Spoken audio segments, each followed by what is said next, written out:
past few months, I've been transforming my character designs into POPMART style art toys, and after running a poll for the 5th design, over 14,000 of you have voted for Feline Soda Float. So let's see if we can transform my Feline Soda Float character design into a POPMART style art toy. If you've never heard of POPMART before, they're an extremely popular manufacturer of art toys and blind boxes. I've bought some more of their blind boxes to open today to show you what they're like, and it is definitely not an excuse to just buy more toys.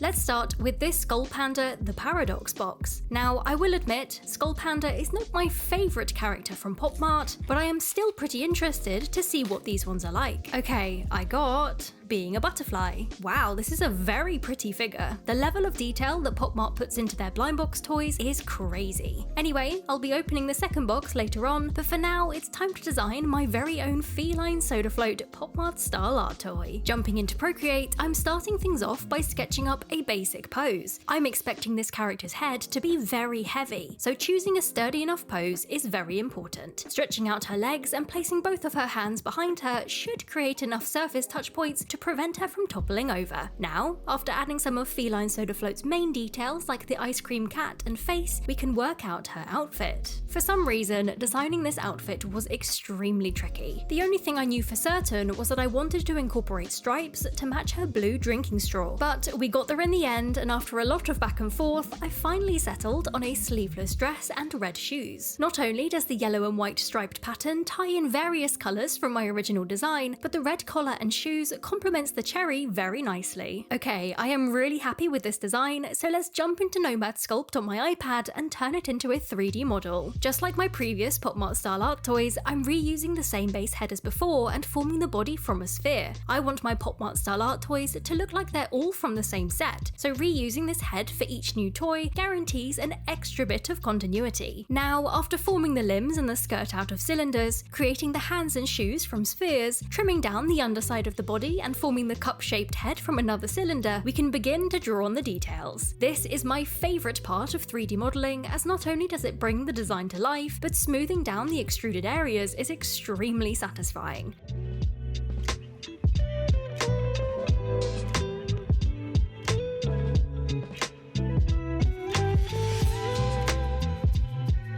Right, I am now really happy with this 3D model, so let's send it off to my 3D printer. About 6 hours later, this Feline Soda Float art toy has fully printed and can be peeled away from the print bed, but there is a slight problem. Remember how I said that reusing the base head helps to retain some continuity? Well, that continuity goes out the window when you print something a bit too big. Not only did I accidentally print her about 10% bigger than she should be, but her cup-shaped head is also extremely tall now that I'm looking at it again. Not to worry though, after trimming it down and reprinting her, she is looking much better. But now we have an entirely new challenge to face. Feline Soda Float's hair is the most important part of her design. Fashioned from a tall glass of melon soda, imitating this green translucent glass effect will be the key to achieving a great looking final result. But as you can see, the head I have printed is neither green nor translucent. So, to match my original illustration, I'm going to take inspiration from this comment left on my POPMART poll and form the glass out of resin. But to do this, we need to make a mould. After 3D printing a silicone mould jacket and securing it together with a few hair ties, I'm now hot gluing the 3D printed head onto a foil covered piece of cardboard, surrounding it with the jacket and sealing all the seams with extra glue. We do not want any liquid silicone leaking out of this mould. Speaking of which, we can now mix up a hefty batch of this 2-part silicone. Polycraft GP3481F is my silicone of choice, as its 10:1 ratio is easy to follow and it seems to cure perfectly every time. And by the way, if you're going to make a mould like this one, I highly recommend pouring in the silicone super slowly. You do not want to trap any air bubbles within the mould.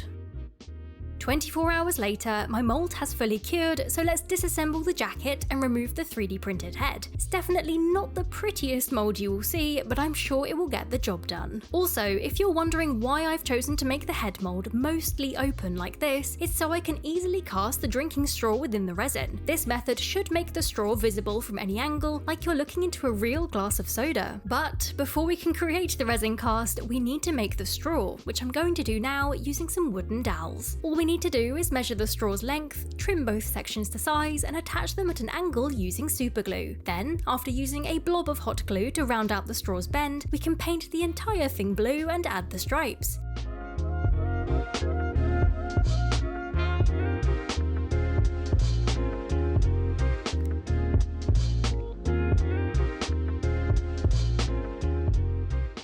Now, to hold it perfectly in place during the resin casting process, I've created a strange looking contraption from a hair clip, permanent marker, and some rubber bands. There are definitely better ways to do this, but this is just what I have on hand. Right, everything is ready to go, so let's create this clear resin head. This is the resin that I've chosen to use, but as you can see, it's not green at all. So, to match my original illustration, I'm going to mix in a few drops of this translucent green liquid pigment. These pigments are my favourite as they change the resin's colour without affecting the transparency. By the way, if you want to avoid bubbles within a clear resin cast, then mixing vigorously like this is a bad idea. But I want this cast to look carbonated, so I'm doing it on purpose. The addition of many small bubbles should add some extra realism to this soda hair.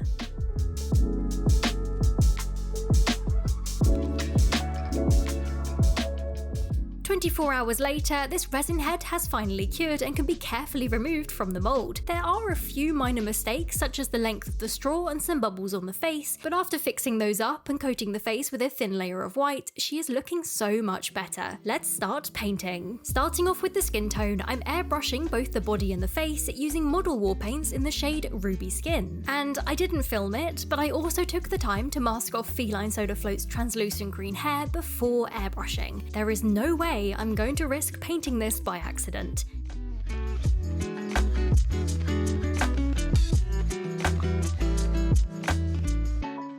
And there we go. The masking tape and the tissue paper was well worth it. Whilst we wait for the skin tone to fully dry, let's open my second POPMART box, which is the Sweet Bean Fruit World Adventure series. And unlike the previous box, there is one figure in particular that I am dying to get, and that is Lazy Banana. This one is the cutest by far. It really reminds me of Ai from Monkey Ball. Okay, let's see which one I got.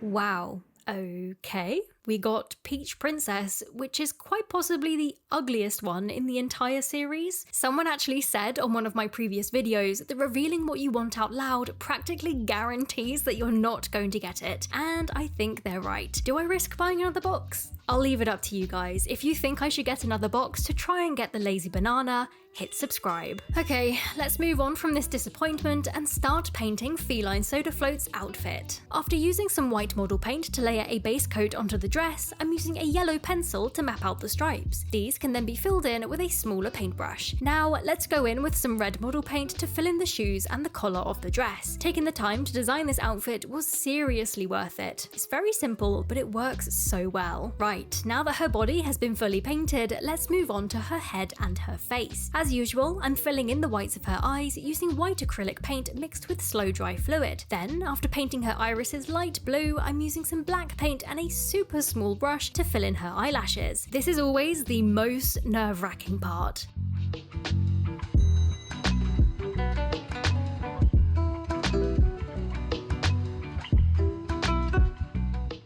And I've also just realised that her irises are a bit too light, so I'm adjusting them with a slightly darker shade of blue before using a brown pencil to sketch out her nose and her mouth. Painting on the facial features with a dotting tool is one of my favourite steps when it comes to making these art toys. Not only is stamping the paint on super satisfying, but it's crazy how just a small amount of paint can really bring a character to life.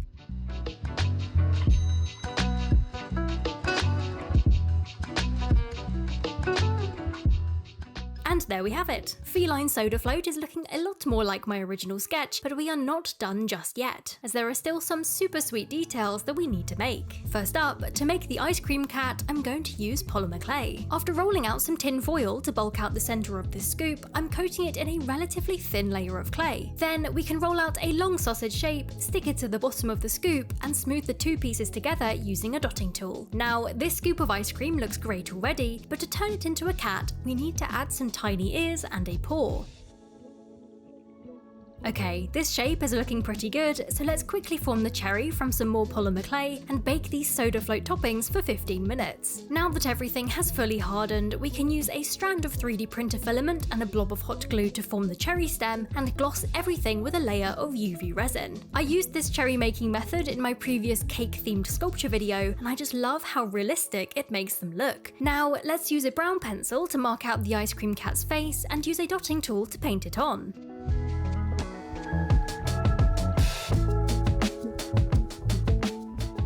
Right, this Feline soda float POPMART style art toy is very close to being finished. All that's left to do is to add the final touches and see how it all comes together.